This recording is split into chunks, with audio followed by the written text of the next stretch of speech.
안녕하세요. 여러분의 삶이 눈부시게 빛나길 바라는 루나 펄스입니다. 오늘 소개해 드릴 책은 기분 따라 행동하다 손해보는 당신을 위한 심리 수업, 기분이 태도가 되지 않게 입니다. 지은이는 레몬심리, 옮긴이는 박영란, 펴낸 곳은 갤리온 출판사입니다.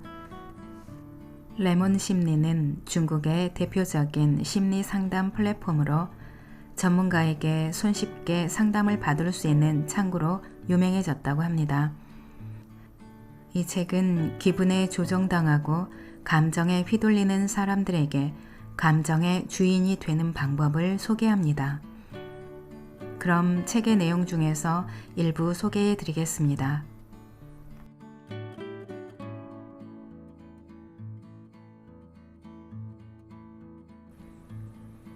내 기분은 내 책임입니다.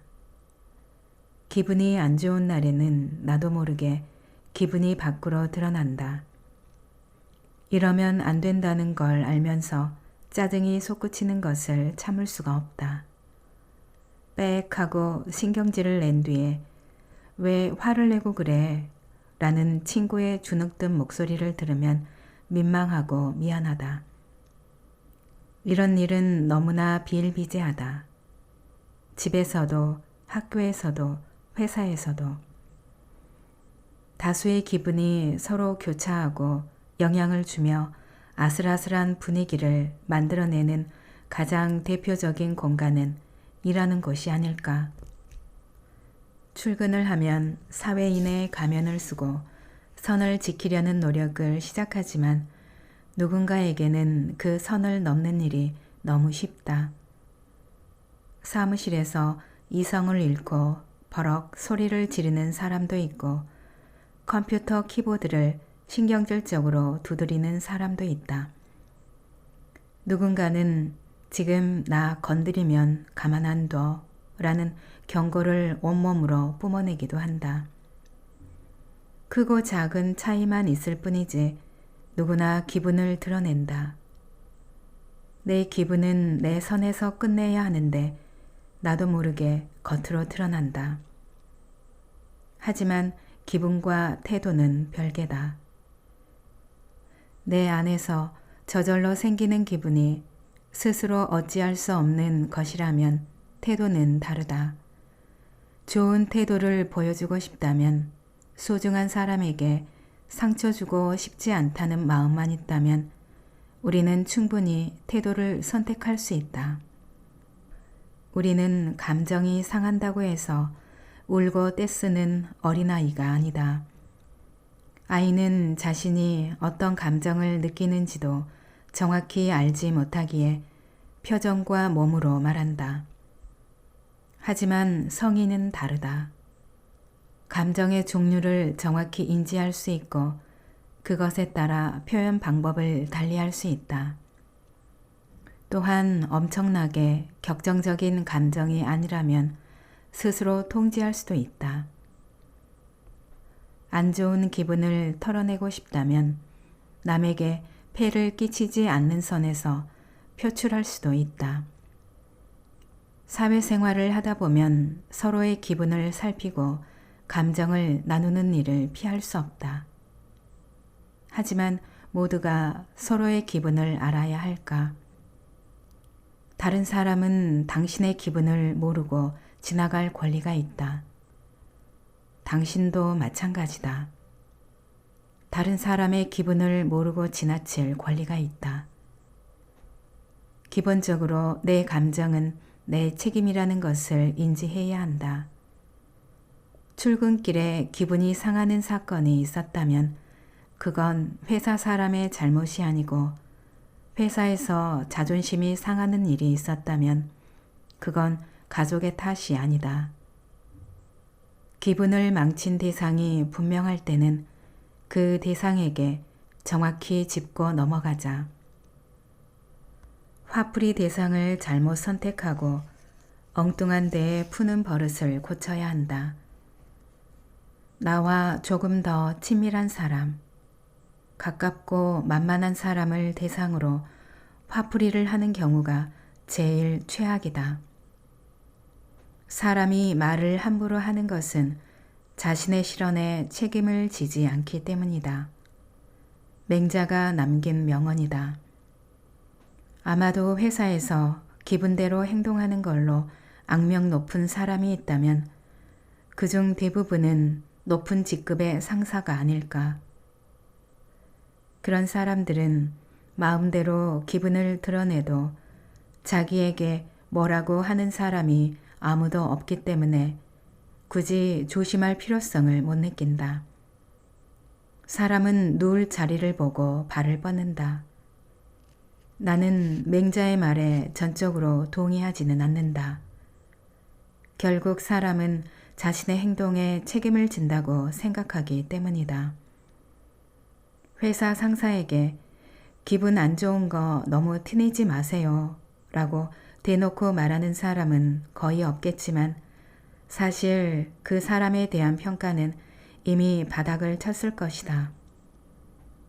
그는 아무에게도 진심으로 존중받지 못하고 무시당하는 인생을 스스로 선택한 것이다. 사람들은 그저 적당히 비위나 맞춰주면서 지내고 있을 뿐이다. 반대로 자신의 기분을 통제하는 데 능숙한 사람을 보면 존경심이 절로 생긴다. 결코 쉽지 않은 일임을 모두가 잘 알고 있기 때문이다. 안 좋은 감정을 남에게 전달하지 않기 위해서 노력하는 사람. 그게 진짜 어른의 태도가 아닐까.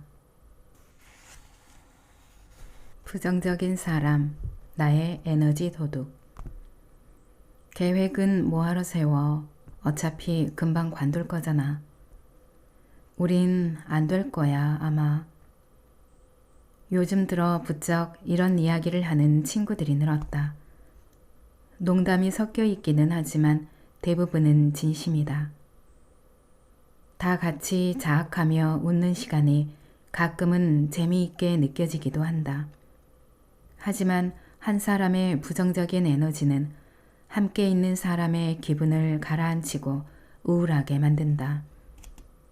부정적인 에너지에 휩싸인 사람은 하소연하기를 좋아한다. 나만 힘들고 괴롭다는 생각을 하는 게 매우 억울한 사람들이다. 그래서 앞에 앉은 친구도 자기와 같은 감정을 느끼면 좋겠다고 생각한다. 나는 안 될 거야, 아마. 에서 그쳐도 되는 말을 우린 안 될 거야, 아마. 라고 해버리는 것이다. 상대방을 자신의 상태로 끌어내린다고 해서 자기 기분이 나아지는 것도 아닌데도 부정적인 에너지를 뿜는 사람에게서 공통적으로 나타나는 특징을 살펴보자. 지나친 자기애에 빠진 사람. 자신과 무한한 사랑에 빠져있는 사람은 자기 빼고 모든 사람이 무능하다고 생각한다. 다른 사람의 감정을 이해하지 못하고 공감 능력이 부족하다. 때로는 다른 사람을 공격하고 무시하는 방법으로 자신의 우월감을 표현하기도 한다. 과거를 자꾸 소환하는 사람. 행복했던 과거와 지금의 처지가 뚜렷한 대비를 보이면 현실을 부정하고 싶어진다. 현재의 자신이 너무 마음에 들지 않아서 잘 나갔던 과거를 끊임없이 대화의 소재로 끌어올린다. 불평이 끊이지 않는 사람. 부정적인 에너지를 안고 사는 사람을 만나면 어딘지 모르게 불편함이 느껴진다. 그들이 하는 말을 유심히 들어보면 습관적으로 문제의 원인을 다른 사람의 탓으로 돌리는 것을 알 수 있다. 자신에게 문제가 없으니 책임을 질 필요도 없다고 생각해서 자신을 바꿀 필요도 없다고 생각한다. 늘 아니 라고 말하는 사람. 그들은 방어적으로 문제를 바라보고 모든 일에 비관적인 태도로 일관한다. 낙관적인 성향의 사람이 미지의 사건을 경험할 때 가장 먼저 하는 행동이 탐색인 것과 달리 방어적인 사람은 아예 탐색조차 하지 않는다.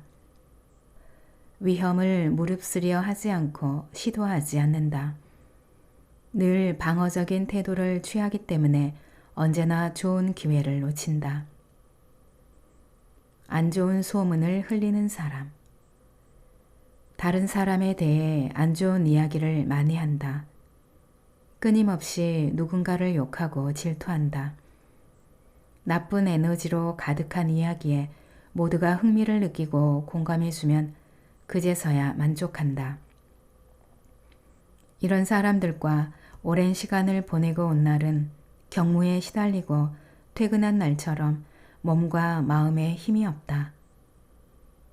에너지 도둑에게 기운을 다 빨리고 왔기 때문이다. 되도록 에너지 도둑을 멀리하라고 권하고 싶지만 현실적으로 힘든 상황이라면 그들을 대하는 방법을 익혀야 한다. 절대 마음의 준비 없이 그들을 만나지 마라. 독립적인 사고 능력을 기르자. 남들이 하는 대로 휩쓸리다 보면 부정적인 에너지에 쉽게 틈을 내주게 된다. 자꾸만 다른 사람의 불평만 들어주면 자신도 어느새 불평이 늘 것이다. 남의 기분을 맞춰주거나 대화 분위기에 휩쓸리기보다는 내가 되고 싶은 나의 모습에 집중하자. 자신만의 뚜렷한 입장과 주관을 중심으로 옳고 그름을 분별할 수 있다면 누군가 당신에게 불평을 늘어놓을 때 선택적으로 무시할 수 있다. 에너지 도둑이 나도 같은 불평을 해주기를, 자신의 의견에 동조해주기를 기대할 때 과감하게 무시하라. 나 때문에 대화의 흐름이 살짝 어그러져도 괜찮다. 습관적으로 남 욕하기, 문제 있으면 남 탓하기 등 안 좋은 이야기들이 그득한 대화 회장에서 나를 지키는 것이 더 중요하다. 주변에 좋은 사람을 두어라. 자신과 잘 맞는 친구들과 모임을 만들어 생각과 감정을 교류하다 보면 좀 더 밝고 긍정적인 기운을 얻을 수 있다.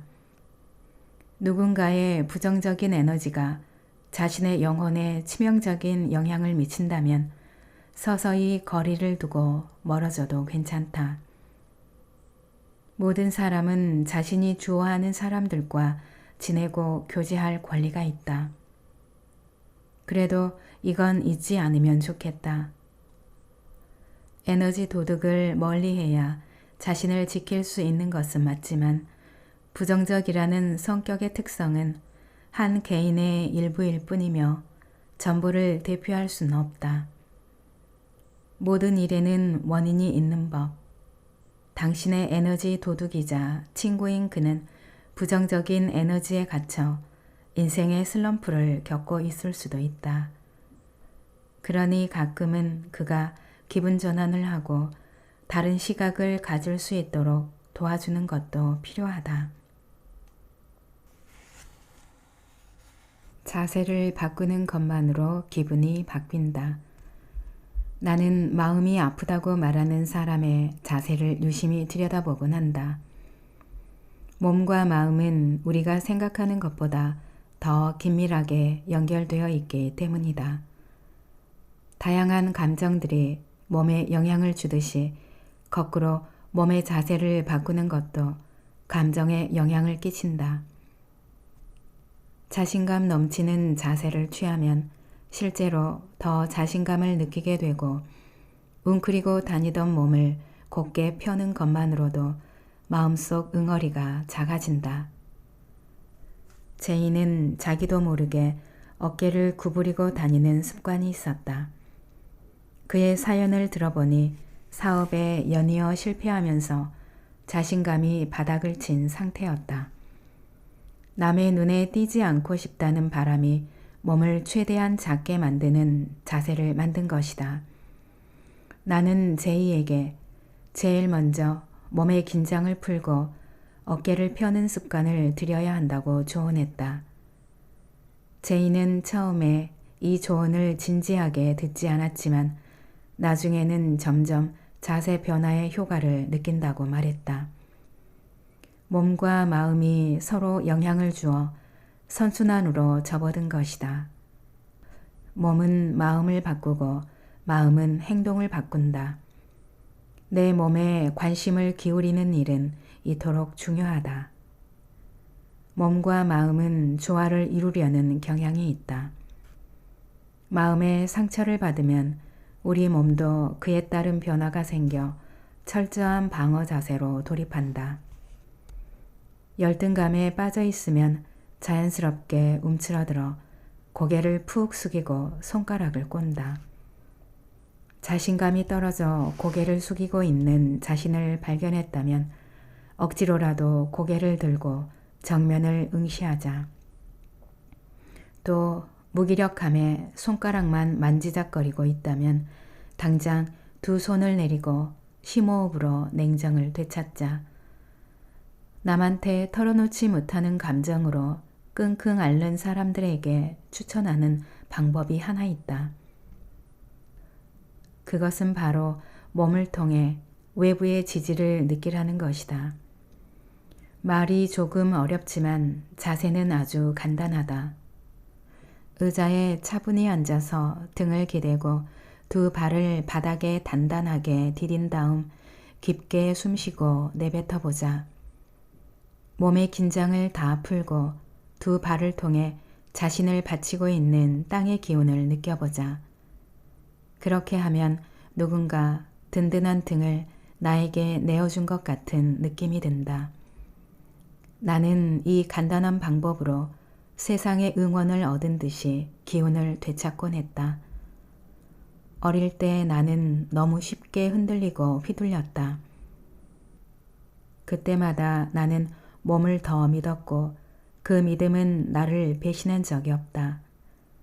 당신도 불안하거나 우울할 때마다 응급처방이 될 수 있는 자신만의 특별한 자세를 만들어 보면 어떨까? 별것 아닌 듯한 사소한 자세 변화가 당신의 시끄러운 마음을 차분하게 해주는 진정제가 되어줄 것이다. 좋은 태도는 체력에서 나온다. 이유 없이 기분이 안 좋고 무기력할 때가 있다. 이럴 때는 직장 상사가 말을 걸어도 아무 대꾸도 하고 싶지 않다. 입꼬리만 간신히 올릴 뿐이다. 평소 같으면 그의 웃기지 않은 농담에도 웃어주고 적당히 분위기를 맞출 텐데 그게 쉽지가 않다.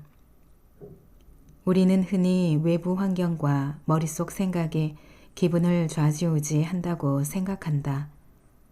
하지만 아주 중요한 변수가 하나 더 있다. 바로 체력이다. 인간의 신체와 정신은 서로 긴밀하게 연결되어 있으며 몸 컨디션은 감정에 지대한 영향을 미친다. 몹시 피곤한 상태로 야근을 하고 있는데 끊임없이 질문을 해대는 후배에게 친절하게 대답할 수 있는 사람은 많지 않다. 차갑게 무시할 수 없어서 억지로 대답을 해주기는 하지만 누가 봐도 기계적인 반응이다. 매일 피곤한 사람은 결코 다정한 선배가 될 수 없다. 우리의 기분은 몸의 신호 하나하나에도 반응한다. 섭취하는 음식과 수면의 질, 호르몬 변화와 컨디션은 너무도 중요하다. 하룻밤 잘 자고 일어나면 의욕이 넘치지만 저녁쯤 퇴근길에는 갑자기 인생의 회의감이 든다. 잠이 부족하면 하루 종일 아이처럼 까칠한 잠투정을 해댄다. 다 큰 성인인데도 그렇다. 몸이 아프면 머리로는 그러면 안 된다는 걸 알면서도 툴툴대고 신경질을 내서 주위 사람을 지치게 만든다. 신체적 고통에 모든 신경이 집중되면 다른 사람을 위한 배려는 감정 노동으로 느껴질 뿐이다. 뚜렷한 이유 없이 기분이 안 좋을 때면 자신에게 3가지 질문을 던져보자. 밥은 제대로 챙겨 먹었나? 요즘 잠은 제대로 잤나? 운동은 좀 하고 있나? 내게 이 질문들을 던져보면 역시나 내 몸을 잘 돌보지 않고 있을 때가 많았다. 이럴 때마다 나는 속으로 안도했다. 도저히 이유를 알 수 없는 기분 변화가 정답이 모호한 논술 문제라면 몸 상태로 인한 기분 변화는 정답이 확실한 수학 문제 같았기 때문이다. 몸은 거짓말을 하지 않아서 운동을 하는 것만으로도, 잠을 충분히 잘 자는 것만으로도 기분이 한결 나아졌다. 어느 날은 괜히 신경질이 난다 싶었는데 초콜릿 하나를 먹었더니 바로 마음이 차분해졌다. 정신없이 일하느라 당이 떨어졌다고 외치는 몸의 신호를 놓치고 있었던 것이다. 물 한 잔으로 기분이 바로 나아진 적도 있다. 한 끼 식사도 우습게 여겨선 안 된다. 영양학자는 감정 기복 또한 음식과 관련이 있다고 말한다. 게을러진 정신 또한 체력으로 개선할 수 있다. 무엇이든 몸이 뒷받침되어야 도전하고 시도할 수 있다. 포기하고 싶은 마음이 들 때는 체력의 한계에 부딪히지 않았는지도 함께 살펴야 한다.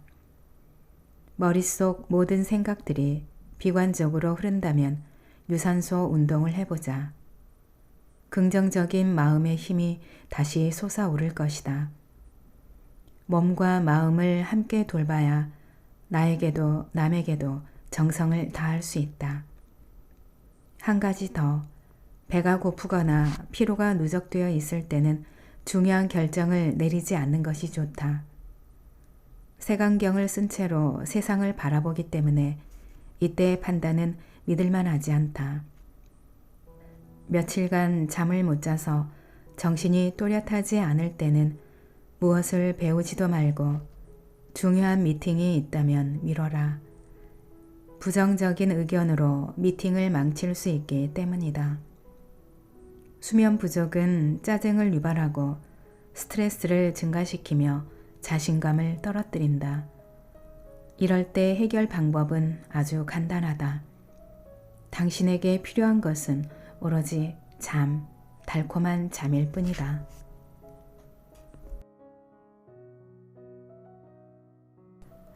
낭독은 여기까지입니다.